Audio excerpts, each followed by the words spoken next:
crave your indulgence. So what I'll do, I've come here this afternoon to speak specifically to one matter, which I will introduce, and I will take as many questions as you wish on that matter, and I will also allow you at least one question on another matter, which I'm sure you would have come with, right? So, and then hopefully by then I would have used the time appropriately. Ladies and gentlemen of the media, national community at large, I am here today in my capacity as a very troubled man. I hold the post of Prime Minister of Trinidad and Tobago, and which carries with it the chairmanship of the National Security Council. And those are, in fact, very weighty responsibilities in our administration and in our effort for peace, good order, and good governance.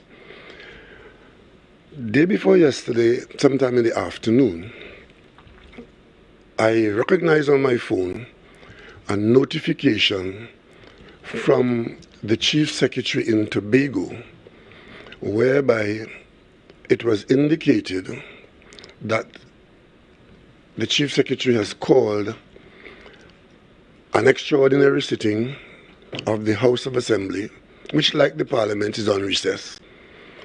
And like the Parliament yesterday, was called to operations for a particular purpose, which warranted persons being called out on the vacation time. Of course, carrying the two offices that I am responsible for, I was interested in finding out what is it that is happening in Tobago which attracts the attention of the Chief Secretary and warranted this. But in the notification it did say the Chief Secretary had a statement to make with respect to the threat to the democracy in Tobago. I became very concerned and interested in it because, given my responsibility for national security and prime ministership, I was interested. So in the following morning, the notification was that this would start at 10 o'clock. Strangely enough, it didn't start at 10 o'clock, it started well after 10 o'clock, which is quite unusual for a notification for parliamentary or sub-parliamentary sitting, but that is not a major matter today. I was there observing to learn what was going on. And then I discovered it was a statement, and the content of it became more and more alarming as the minutes ticked by. And eventually, I was jolted into ongoing shock, as I am now, when the Chief Secretary produced the voice or voice recording of a stranger who was now given the floor of the Assembly to make statements, and carrying alongside the statements what you call the script on the screen being published to the world. Completely shocking and surprising to me as a parliamentarian and who has some knowledge of the laws governing parliamentary practice. And then, shock of all shocks, this person was invited to question whether the Prime Minister was involved in the conspiracy that the Chief Secretary was bearing down on in the Assembly. The person then admitted in the affirmative, yes, that the Prime Minister was involved in this matter. You could imagine my consternation. The person then went on prompting to answer that he met with the Prime Minister, me, on occasions, 2 occasions. And immediately, 2 questions immediately rose, but were not asked. One is where, and the other was when. Those 2 questions were not asked.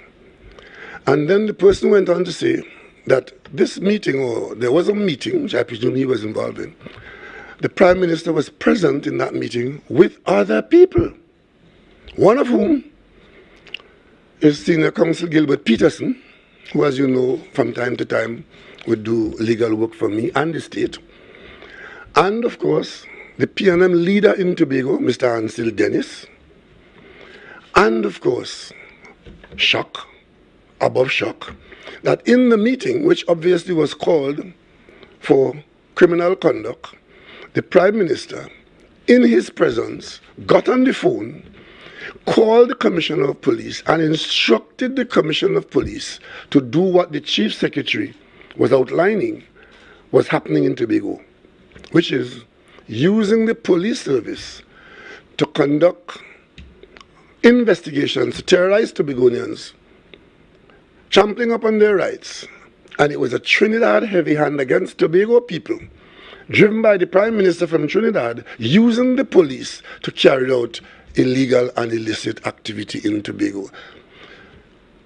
And the Chief Secretary then confirmed, or somewhere during the proceedings, that the police had been conducting some execution of warrants in Tobago and had in fact had reason to visit him and some of his colleagues and other persons known to him and others. My immediate alarm was, who is this person who is saying this? Turned out to be a former PDP office holder, colleague of the Chief Secretary. And it then dawned on me that this Chief Secretary had said that he was the one who agreed to meet this person and to make this video, and made it in secret, not known to the person who he was taping. And it happened on more than one occasion. So this production was constructed over a number of days, I presume. And all of this, ladies and gentlemen, brought us, not just me, because I am personally involved because my name is called, but it brought the nation face to face with the following situation. Because in the production of the Chief Secretary, the person whose testimony was being suborned there actually told the Chief Secretary in that production that he, whoever he is, was in communication with the police and had given interrogatory information to the police on a matter of criminal investigation which the police was conducting, in which the Chief Secretary is a subject of the investigation.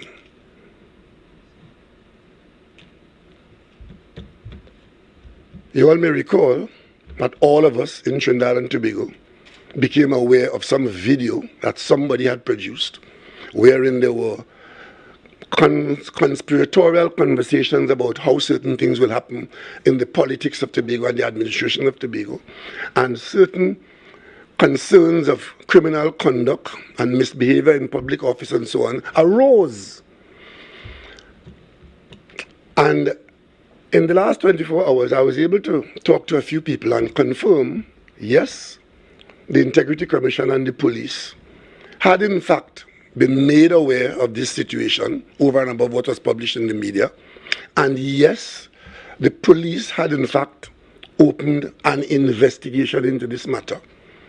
This was the same matter that you, the media, carried extensively, mainly the disappearance of the Chief Secretary for 3 weeks without answering questions arising out of this particular matter. But I may jog your memory and tell you, when the Chief Secretary appeared after that 3-week period, he didn't appear to answer questions specifically about his involvement or lack thereof. He appeared to make allegations about some contractor attempting to extort money from him and a whole series of Nancy stories and other stories. And in there, he had reason to seek to implicate me in the matter. I didn't take it very seriously at the time. Here was a troubled man who was looking for a way out after 3 weeks of being lost. Subsequent to that, the Chief Secretary addressed the Assembly and said, directly accused me of some things to do with the appointment or lack thereof of the Chief Administrator. It was so concerning that I had to go to the Parliament and provide to the Parliament the details and the facts and a dossier of all the documents. And I indicated to this country that if anybody could truthfully contradict what I have said, which was in contradiction to what the Chief Secretary had said, that I will resign this office. That's passed. He promised a response to that. That response has not yet come. But yesterday, another response came. In that video that was allowed onto the floor of the Assembly, the Chief Secretary, knowing that this gentleman who he was talking to was in the hands of the police, providing information and probably affidavit, I don't know, but he was contacted by the police. He said so in the video. So the police, in conducting their investigation in Tobago, had been in touch with this person. So the Chief Secretary then proceeded by special arrangement to get into the Assembly, to use the cover of the Assembly to engage in witness tampering. Because interestingly enough, everything that he produced there in the Assembly, with a production involving a witness who is in active cooperation with the police, he is a beneficiary of any change of the situation. And of course, it is for the law to determine now what grade of perverting the course of justice has taken place in full public view. This does not erase the so-called testimony of this person who had the Assembly floor to voice defamation unchallenged against the Prime Minister of Trinidad and Tobago, against the Commissioner of Police, against a magistrate who is described as idiotic, and, of course, it violated every tenet of the existence of privilege and the use of privilege in a House of Parliament or debate in any Commonwealth country. Ladies and gentlemen, this matter is extremely serious. Let us begin by listing them. One, the person who was suborned for that testimony is a police witness. The Chief Secretary has said that as a result of what he has produced in the Assembly, he has exonerated himself and has voiced that he sees no need for himself being investigated. So as far as he's concerned, he has done enough to put an end to the investigation that was actively underway. That takes us into the territory of attempting to pervert the course of justice.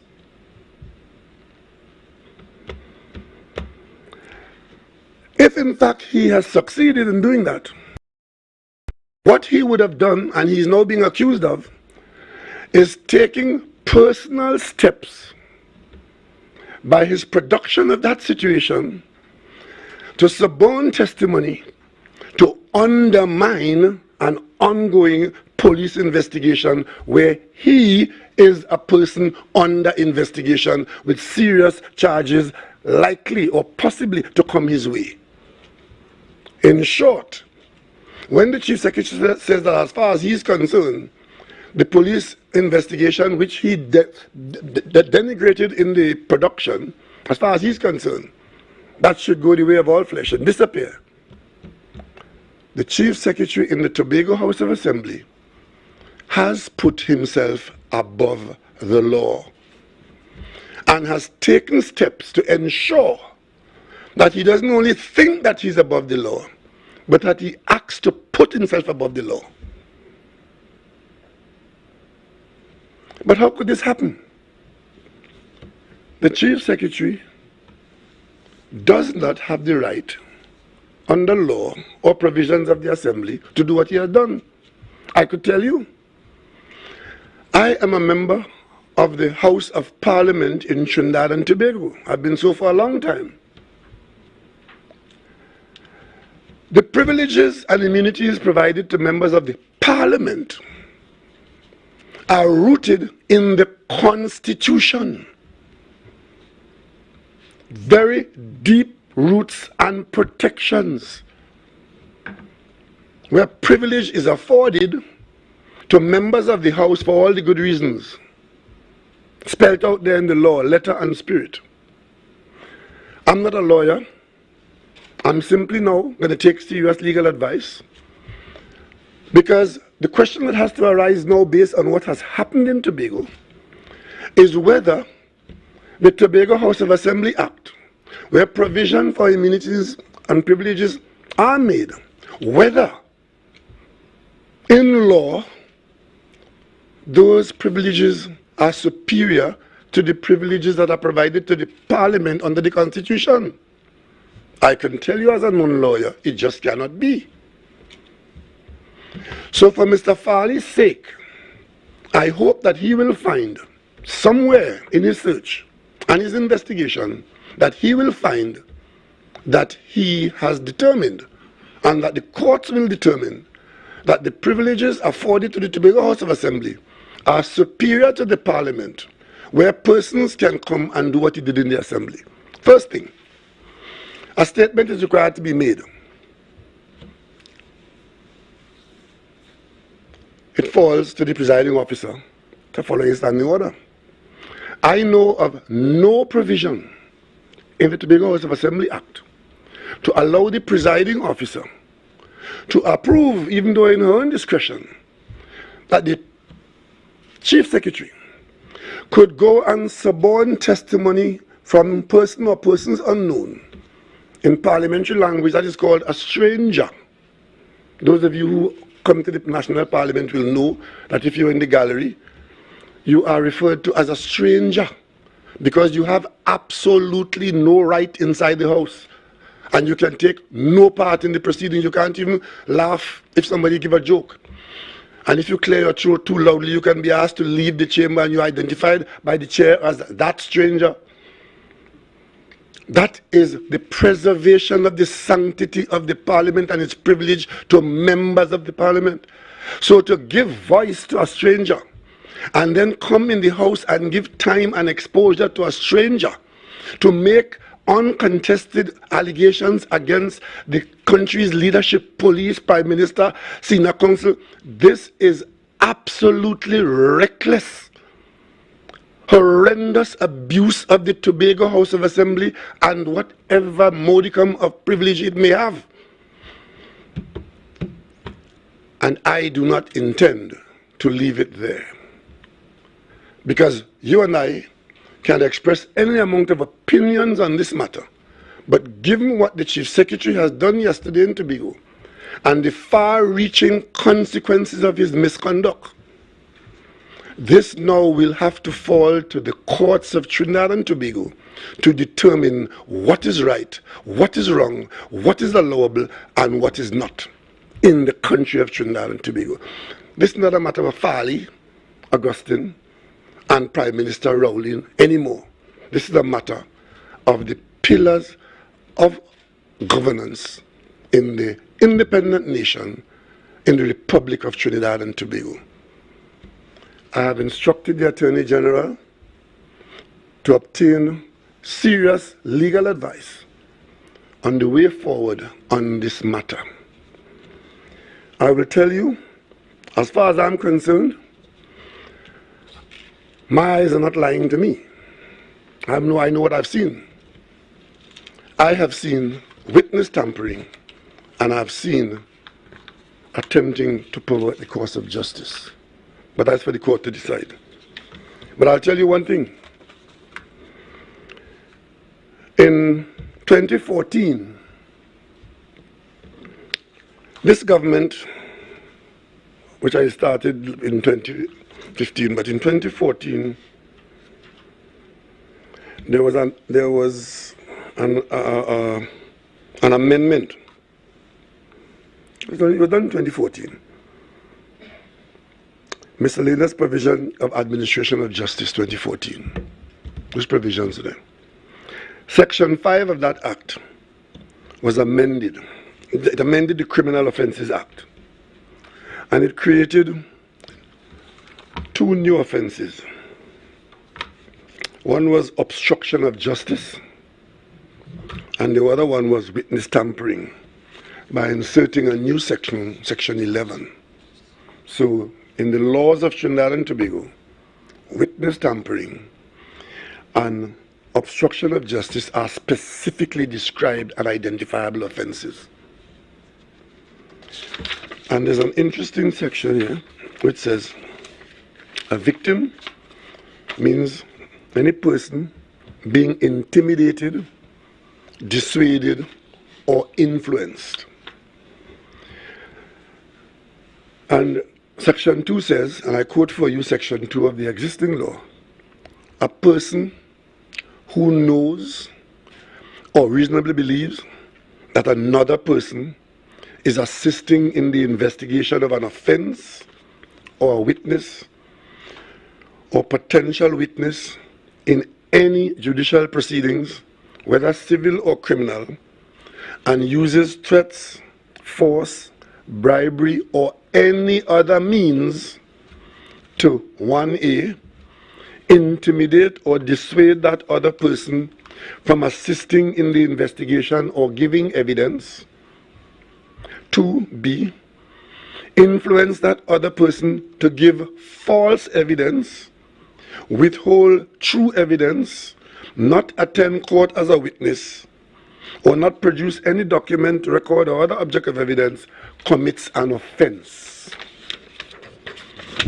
And it goes on in Section 8 to say, a person who commits an offense under subsection 2, which I just read, shall be liable on conviction to a fine of $100,000 and to 25 years in prison. So seriously does the state of Trinidad and Tobago take this whole question of interference with a witness.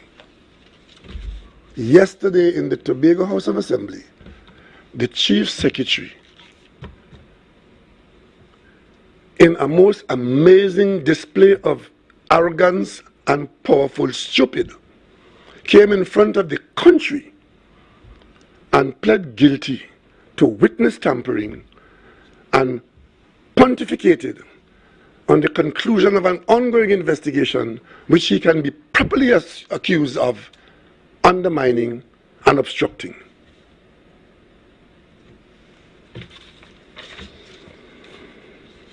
That brings me to the conduct of the presiding officer who facilitated this outrage. I can tell you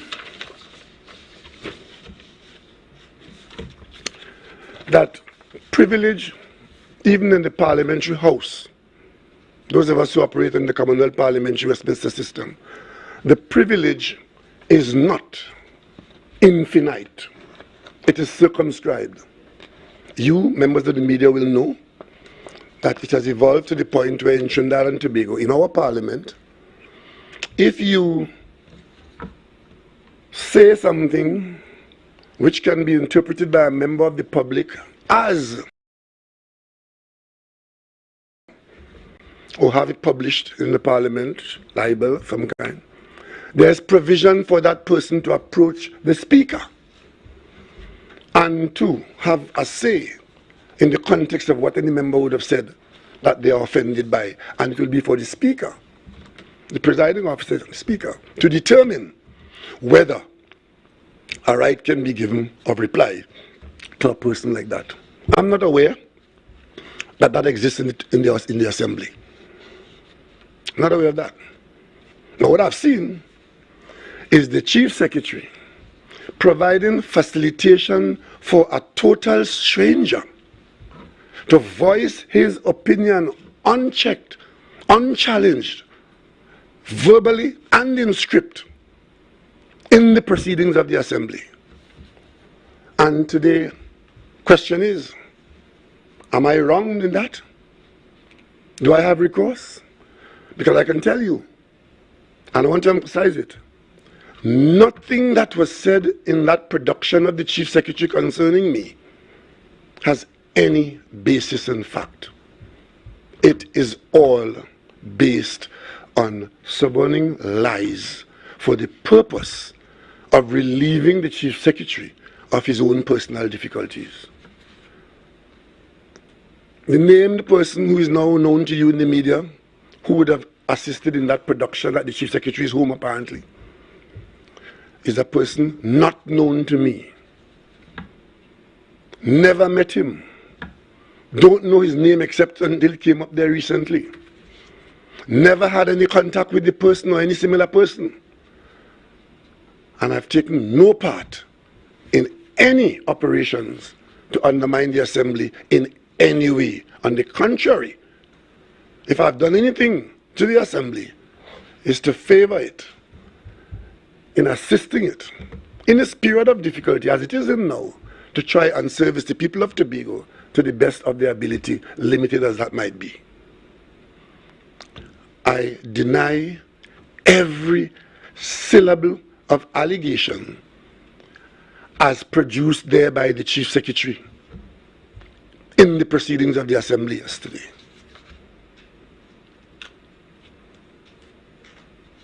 I have not met with that person. I have not met with Gilbert Peterson in any proceedings of that nature. I have not sat with Ansel Dennis in any meeting to discuss any such thing. And I certainly have given no instruction to the police as to how to conduct, or who to have warrants for, or where warrants are to be executed, or how warrants are to be executed. Absolutely. And I would once again say to the country that if any person could provide any evidence to contradict anything I have said about my own conduct, I will resign this office immediately. And I said truthful, because I don't know what is the next thing the Chief Secretary will do. You see, just for the benefit of the media, because I expect that you will pursue this matter, and I take you to the Act of 1986, which created the THA. It was passed in 1986. It provided membership, powers and functions for Tobago House of Assembly. It is not a law-making body. Contrary to the blowing up of chests in Tobago and the wanton disregard for good order that some people believe make them what they are on election night, the Tobago House of Assembly, as an integral part of the administration of Trinidad and Tobago, is largely an administrative body. It is not a lawmaking body, but it has procedures akin to the Parliament. It was provided with some element of immunity, which will now be tested. Because if the Chief Secretary and the presiding officer could do this, then it brings into question, where is the boundary of any immunity or privilege that exists in the Tobago House of Assembly? We know where it exists in the National Parliament. But the Tobago House of Assembly is not the Wild Wild West, where the fastest gun is the biggest guy in town. And I don't care who you choose as your top dog in this country. The size of the kennel is what matters. The standing orders in the Assembly require, as it does in National Parliament, you would have seen me as Prime Minister You would have seen ministers coming to the National Parliament to make a statement under these standing orders. And once a statement is to be made, what is the first statement that the maker makes in the Parliament? Says, I am authorized by the cabinet to make this statement. As Prime Minister, I have to do that. A minister has to do that in any house, Senate or House. That is because on the standing orders of the Parliament, there's also provision called personal explanation. So if you want to make your own personal statement in our country as a parliamentarian or an assemblyman, you have to go under personal explanation. And statements and personal explanations have to be vetted and approved by the person in the chair. You can't just get up there and say what you want, or use it for pontification or politicking. It has to be in order, so the privilege is not without some circumspection, and it's circumscribed as well. I ask you, did you see in that production in the Assembly any reference to anybody but the Chief Secretary? Did he tell the country that he's making that statement on behalf of the executive? Because they do what they want in Tobago in the Assembly. And of course, at an earlier time, you would have seen the minority leader objecting to the fact that while a statement is being made, the Chief Secretary is free to roam and ad lib and say what you want during the statement. That can't happen in the Parliament. The Speaker has a copy of what is approved, and you are required to stay dutifully to what is approved. You can't veer off into anything else. That's why you have to have approval, not in the Assembly. But I want to quote a couple of things here for you on this particular matter.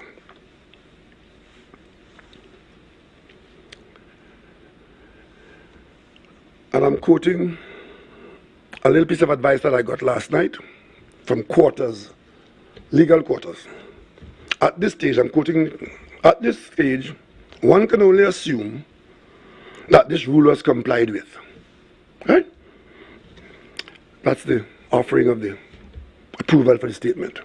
However, it begs the question, how on earth was a video recording of the words of a stranger to the Assembly, who has no audience before the Assembly, be allowed to be played as part of, quote unquote, the statement from a secretary?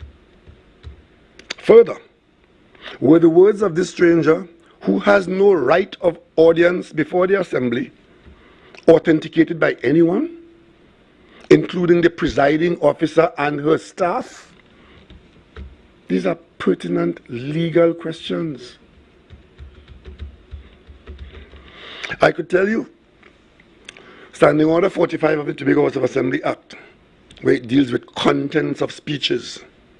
The rules state, and let me repeat that, the rules in section 45 of the contents of speech state, and I quote, the conduct of members of Parliament or of judges or other persons engaged in the administration of justice shall not be raised except upon a substantive motion moved for the purpose. If this rule is not followed, the standing order states that the reference shall be out of order. Yesterday in the Tobago House of Assembly, I, as Prime Minister, was abused by the Chief Secretary and the presiding officer because I saw no substantive motion, even though I have no voice myself in the Assembly. But for the benefit of the country, if my conduct in any matter is to be called into question in the Tobago House of Assembly, it has to be on a substantive motion. But the laws and the rules of this country does not apply to Farley Augustine or the Tobago House of Assembly. So they could violate the rules of the Assembly and slander me at will. To be able to go outside in the street and tell innocent Tobagonians that the Prime Minister is using the police to persecute them because the Prime Minister has some interest in the outcome of the 2025 election, because the Prime Minister and his party's survival is dependent on the 2 seats in Tobago. That is the rubbish that was being perpetrated that got the Chief Secretary where he is here now, in hot boiling water. And Tobagonians were led down there by elected officials, Chief Secretary and Presiding Officer, who violated every tenet of the existence of the Assembly simply because he wanted to slander the Prime Minister and others in a way that gives him what he thinks is an escape hatch from an investigation where he had questions to answer. Gilbert Peterson, SC, Senior Counsel, is a person engaged in the administration of justice. He's an officer of the court. The Chief Secretary go and tell the country and the world that Gilbert Peterson was in a meeting with the Prime Minister where they conspired to get the police to go after people and to get warrants and go and search people unnecessarily. And the Chief Secretary had a lot to say from himself about the conduct of the police, as if the police need him to tell them how to conduct an investigation. A magistrate may have done something in the proceedings. He describes the magistrate as idiotic.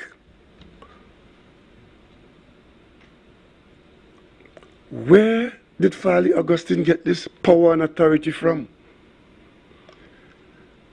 And I draw your attention to the fact that the presiding officer in Tobago who facilitated this outrage is the person who ran for the Wim Spring Garden seat and was defeated by the person who is now minority leader, sitting in the chair and facilitating this breach of our laws and regulations to facilitate a reckless, embattled Chief Secretary.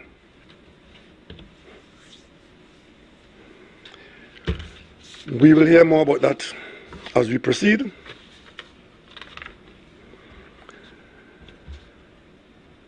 What it tells you is that in Tobago, there's a Chief Secretary who would willfully and maliciously slander the Prime Minister of Trinidad and Tobago and others, including the Commissioner of Police and the Trinidad and Tobago Police Service, who were defenseless to his attacks as he delivered them.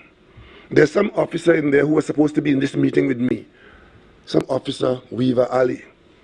I can tell you, media, national citizen, I have no idea who this person is until now. As a matter of fact, after this was done in the Assembly, I had to inquire as to whether Weaver Ali was a man or a woman. But the Assembly was told that I was in a meeting with this person, conspiring and executing this criminal conduct. The magistrate was maligned. The Chief Secretary published slanderous words of a person who is subject to the ordinary laws of the land, in the hope that by doing so, within the walls of the chamber, the courts could not be invited to protect those who are slandered by the false and damaging allegations made by the said person who published the words and whoever took part in producing that video and the outrageous use to which it was put. I'm saying here, he had the support of the presiding officer of the Assembly, and they invented rules that do not exist in the Assembly or anywhere else in the Commonwealth. I expect that the minority leader and his councillor, being the ones in position, will take necessary action against the presiding officer. And I expect that the legal advice that I would give, that I would receive, will guide my conduct from here on in. This has been a remarkable 24 hours. But when he started out in the beginning, he was encouraged by many persons If he was called out then for his initial misconduct, he may have saved himself from what he did yesterday. I await the legal guidance from the Office of the Attorney General, and we take it from there. If you have any questions, I'll take them now. Prime Minister, Yes, sir.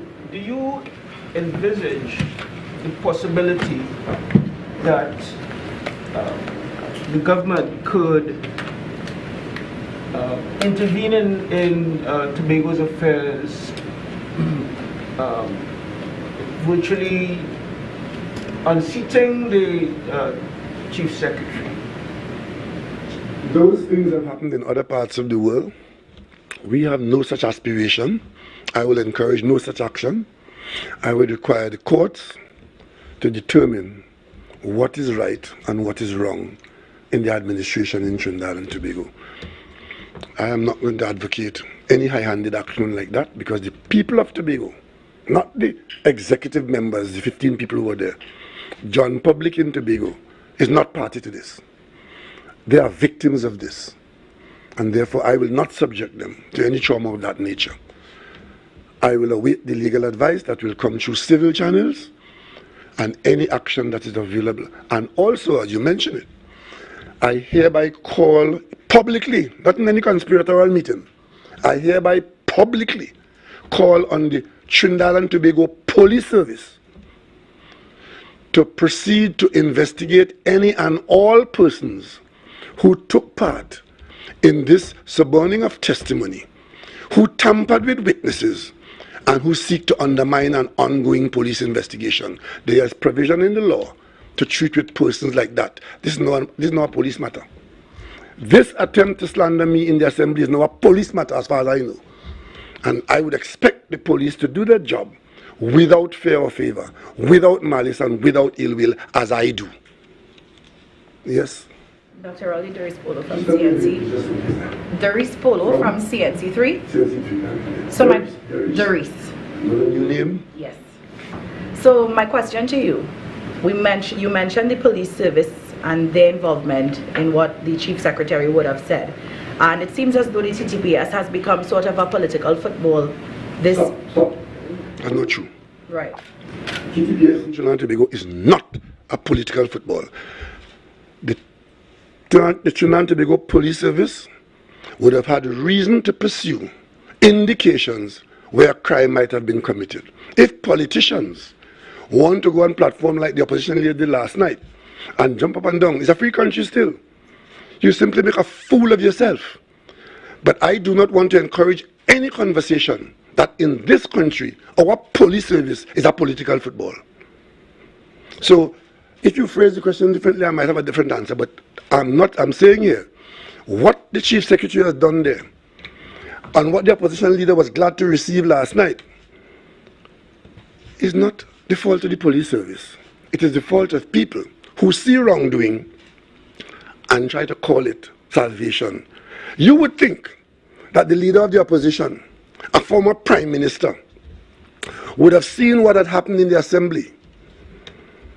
And you think she would call it out as wrongdoing or whisper in their ears that, hey, you're going down the wrong road, you're exposing yourself to serious jeopardy? No. Within minutes, she left the parliament where a serious debate was going on. Didn't stay there for a vote.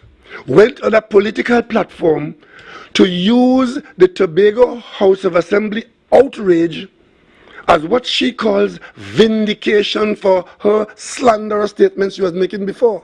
As far as she's concerned, she has found the proof of what she was saying. And have a little imp with her, saying, you see what I was telling you all, that police was being used against people for political reasons? I'm saying all those who hang their hat on that peg, you better hope that there's no provision for me to seek recourse in the court of law in this country. So that's where that stands with me. So the question, Dr. Raleigh, are you concerned about how the public would view the TTPS because of the aspersions that were cast by the THA Chief Secretary and the opposition leader on political platforms? Yes, I'm very concerned about that. That's why I said he slandered the Trinidad and Tobago Police Service. He took issue with the nature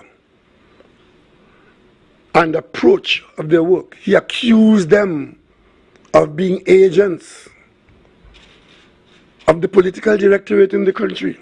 That's a clear allegation, unambiguous. And that could not be good for any police service.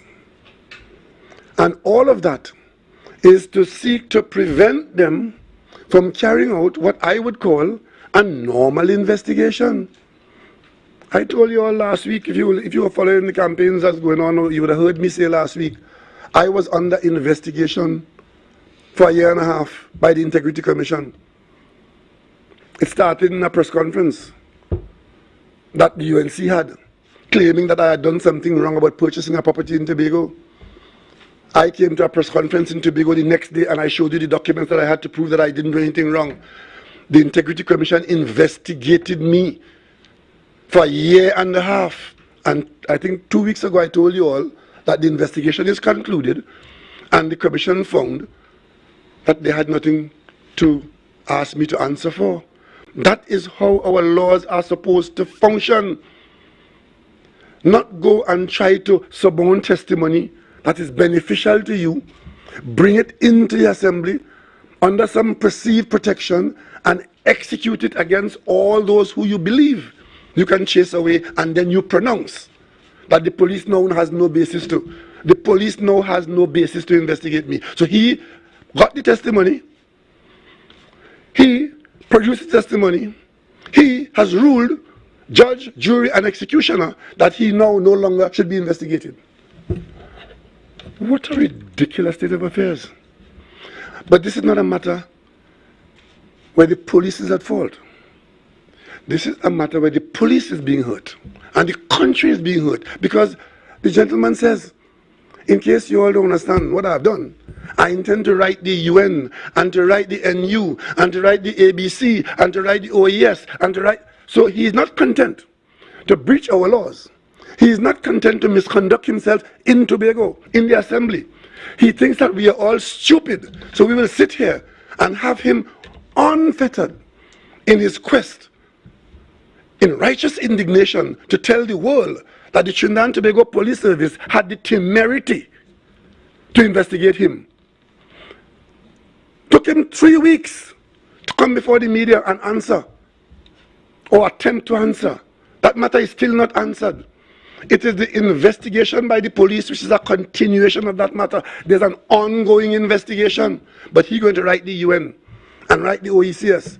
He learned that from Kamala Prasad Bisesa. Can you think of, you've been in office for 36 years, Member of Parliament. 36? Feel like more than that.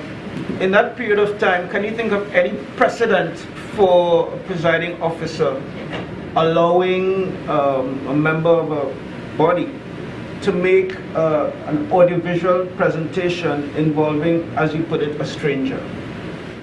I personally don't have any such knowledge, and that's why last night I spent time with some legal help checking the Commonwealth, around the Commonwealth, to see if there's any example. Whether it's from New Zealand to India, we have found no example. And all we found is condemnation of any such development.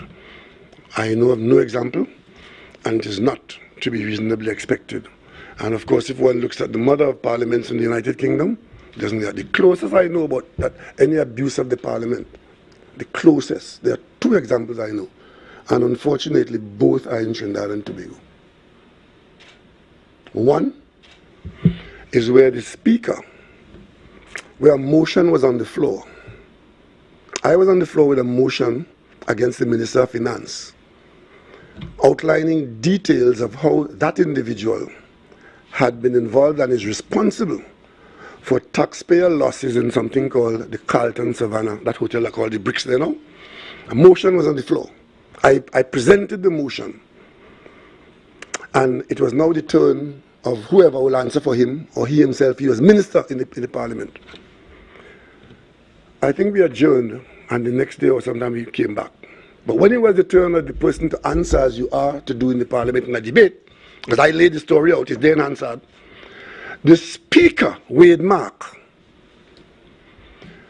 intervened in the debate and told the Parliament that he received a letter from the judiciary saying that the matter of the Carlton Savannah was sub judice before the court, and therefore there should be no debate. That the Speaker then ruled that since it is sub judice, this debate cannot continue. And he ended the debate. The Speaker ended the debate on that court, Wade Mark. Turns out, immediately after, the judiciary went public and said they are not aware of any such correspondence to Wade Mark, and they have issued no such instructions with respect to that matter. But in the meantime, Wade Mark ended a debate, a substantive motion, because I didn't go in there and start to call Larry Hawaii name just so, because you cannot, in our standing orders, go in the Parliament and cast aspersions on any member without a substantive motion. You want to discuss my conduct in any matter? File a motion, and then every member of the House will then be free to intervene in that debate. But Wade Mark intervened. As soon as the motion was completed by me, when I made my presentation, he didn't allow anybody else in the House to speak. He ended it on a lie. That was one. The second time, another outrage I know of, that certain members of Parliament and others had misconducted themselves. I took that information to the President, President Max Richards, and said to him that because these are public officials governed by the Integrity Commission, I would like you to forward what I got to the Integrity Commission and have them investigate the matter. That's what I did. He did just that. After a month or two, I then asked him, have you heard anything from the Integrity Commission? He said, well, no. I then sought to ask the Integrity Commission if an investigation is underway. I was told no. I said, well, in which case, the Parliament needs to know about this. So I went to the Parliament on a substantive motion, and I raised what I had taken to the President and what was at the Integrity Commission. And I asked in the Parliament for an investigation by the police. And that investigation took place. It has been labeled Emailgate, and my conduct is now a standard for misconduct by the very said people who was under investigation there. So the model is, if you're under investigation, it's called Trumpian. If you're under investigation, you destroy the investigators, you double down on your misconduct, and you tell the rest where to put it.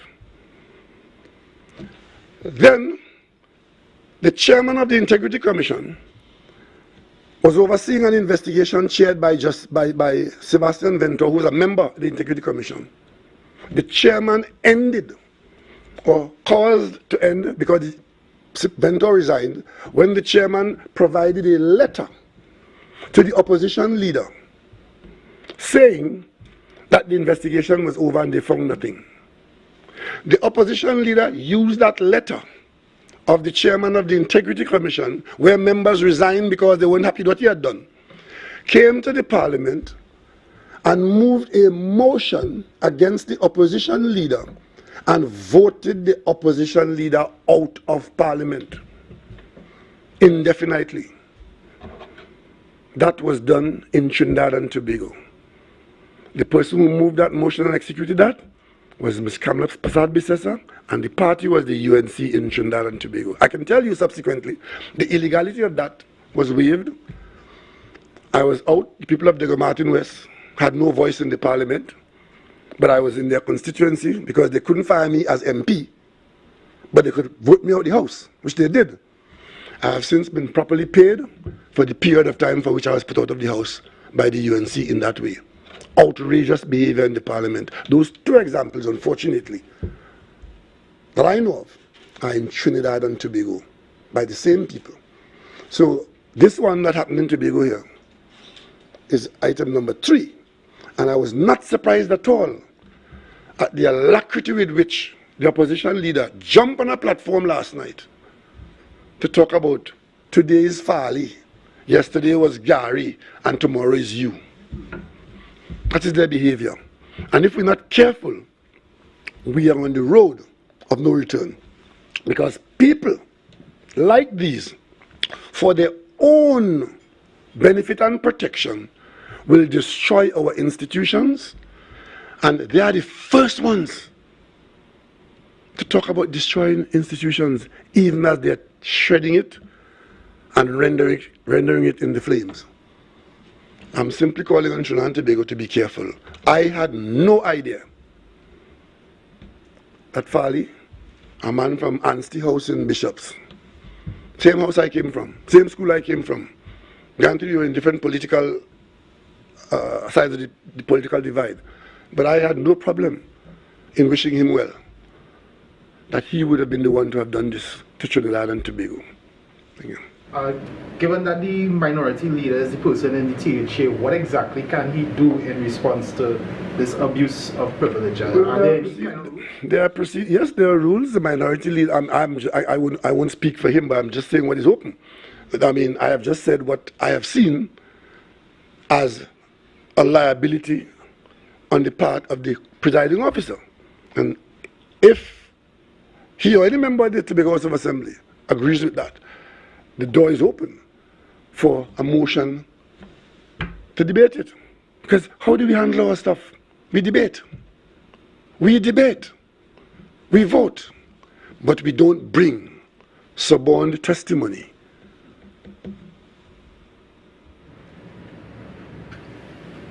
And for those of you who don't understand the implication of suborned testimony, go in the dictionary and look up for the meaning of suborn. It's a Latin word. It has two parts. You know, there was a time when you go to school in Trinidad and Tobago, you used to learn Latin, right? And I did. Yeah? So I could tell you, it means, you know, to furnish. It means to get in secret. And you get it, you initiate it. And the man tell you, he taped the man without the man's knowledge. Even when the Romans had Latin as their language, they didn't think that suborn could have been so fitting to an action. Because they had no tapes in those days where you could tape the person, if that is true. But there are a lot of questions here that ought to arise and to be followed by the police in Trinidad and Tobago. Urvashi from TV6, whereas you have said that legal advice is being sought as it relates to witness tampering and perverting the course of justice, you are of course the Prime Minister, and during your speech just now I did hear the terms defamation and slander. As Prime Minister, are you expected to not deny but prove your innocence, one, and two, are you contemplating such legal action? I thought I said that we leave no stone unturned. But of course, that will be dependent on the legal action that I get. I don't advise myself in law. Even though I engage in the making of law in the Parliament, I do not advise myself in law on any matter. I seek legal advice. And I said to you, on this matter, it's not about me. This is not about me anymore. It's at the personal level, yes. But at the national level, this is now a national emergency. Do we have a house where executive authority exists, where people have no fetter and could do exactly as they please, even against written instructions as to what shall and shall not be done, to the detriment of citizens? And that brings me to your question. I am a citizen of Trinidad and Tobago first and foremost. The office I hold is incidental as a job, but I have the protection of the Constitution. And that matter of privilege that we take for granted and we talk about a lot, look at its entrenchment in our Constitution and the latitude. It is because it is viewed as a fundamental right for every citizen.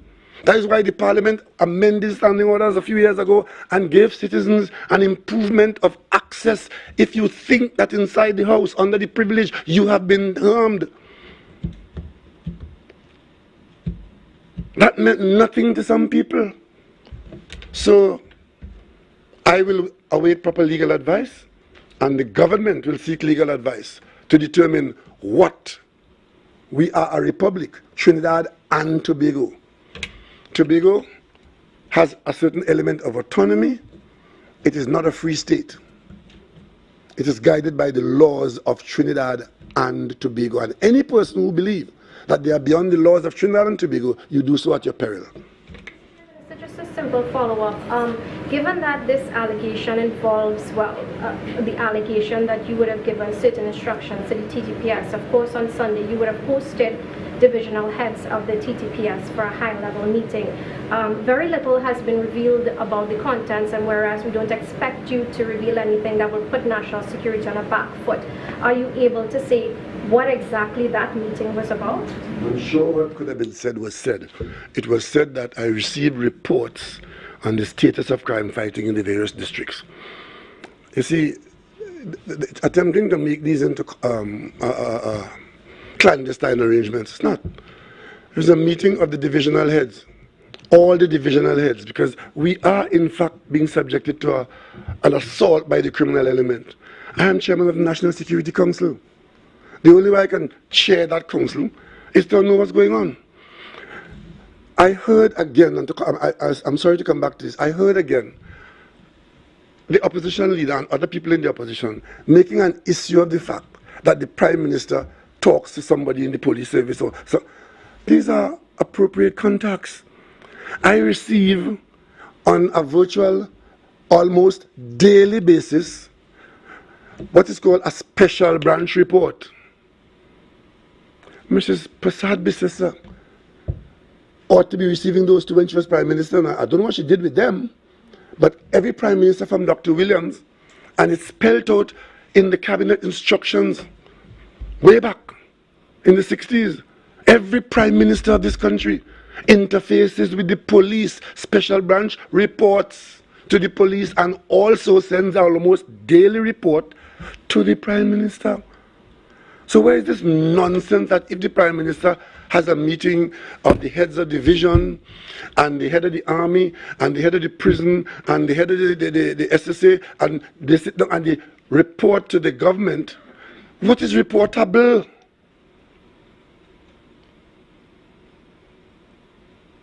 You know, if the Minister of Health goes into the Ministry of Health and says he wants to meet with the leadership in public health as he did during COVID, he doesn't go out and tell them what injection to give anybody or what diagnosis to make or who to pronounce dead or who to pronounce alive. But from an administrative standpoint, you obviously want your minister to know what is going on in the hospital, right? Because if a candle goes out or if a needle is missing, who do you call?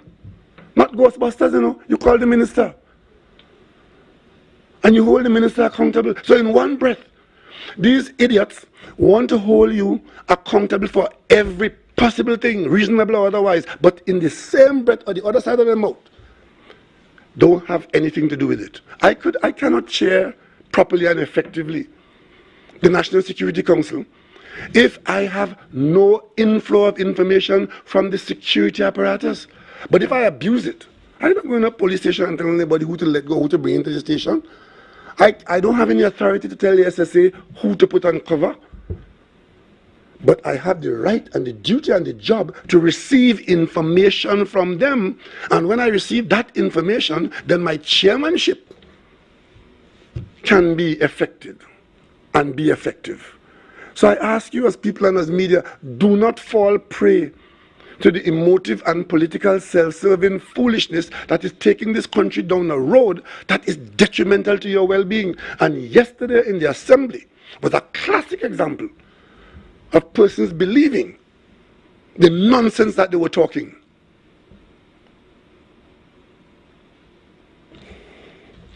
Dr. Rowley, taking you up on the offer to segue just a bit. When you mentioned the vetted unit at first, right? So I'm seeking clarity. When you first announced it, it was to weed out corruption from the TTPS, the immigration and customs as well. And then you spoke further about it on a radio program where you said it was a recommendation by the FBI to CARICOM nations, including ours, to be able to work with us on transnational crime. So I would like just some clarity on whether the unit will do both, whether it will be split. Police work is overlapping. A traffic policeman sees an illegal action passing on the road. he may move from being a traffic policeman to being another kind of policeman. The police has several divisions, and you heard the commissioner yesterday, who is a career police officer, saying to the country in response to this concern that there are several vetted units in the police service, several, and that is where it's at. We realized that we were being overwhelmed by the flow of ammunition from America. I think we all, Trinidad and Tobago and the rest of CARICOM, concluded that the American supply chain is where our difficulties were starting. And we were saying to ourselves that the main country supplier, the United States, could do more to make it more difficult for people to easily flood us with arms. We made the case to the United States that you too have an interest in the safety and security in the Caribbean. There are many Americans here every day among us. If we are insecure or unsafe here, many persons will move. Maybe not in large numbers like Mexico and Honduras and so. But so therefore, you have a duty. You have more resources than we have. But you also have lax gun laws that is affecting us. And we kept hammering it out. Come on board and help us. The U.S. has always been helping us. We have units in the police service that get training from the United States on a regular basis. As Prime Minister in this building in the center, I met here on a regular basis with American people who are in fact helping the region. Our defense force has great contact with Southern Command in Florida.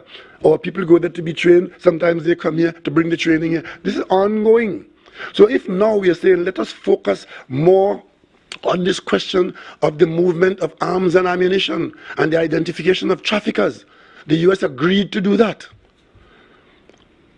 But one of the requirements of that agreement is that we in the police service, in order to interact with their service and preserve the integrity of the operations, that we need to have vetted units where we can rely on the integrity of the officers who will be given certain corridors of activity and certain corridors of information. Because I tell you one thing, a lot of the successes that we have had here in drug fighting, in gun running, comes usually with some input from our collaborators outside.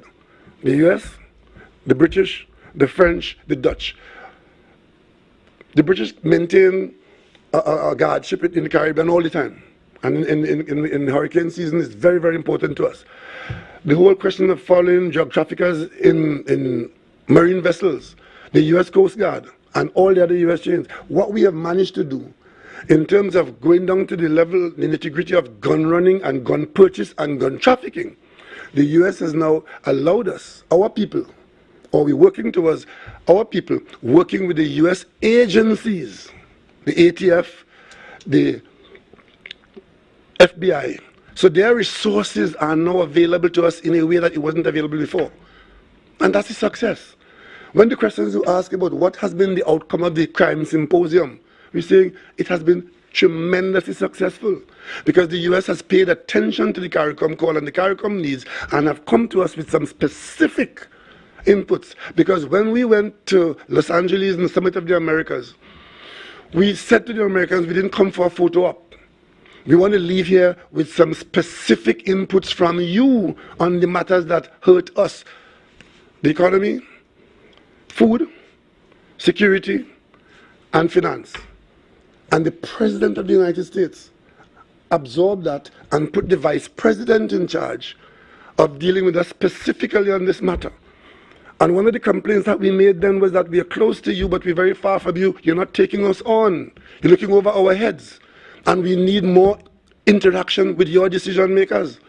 Since September last year to now, we have had more contact, direct contact with the US decision makers than in the last 10 years.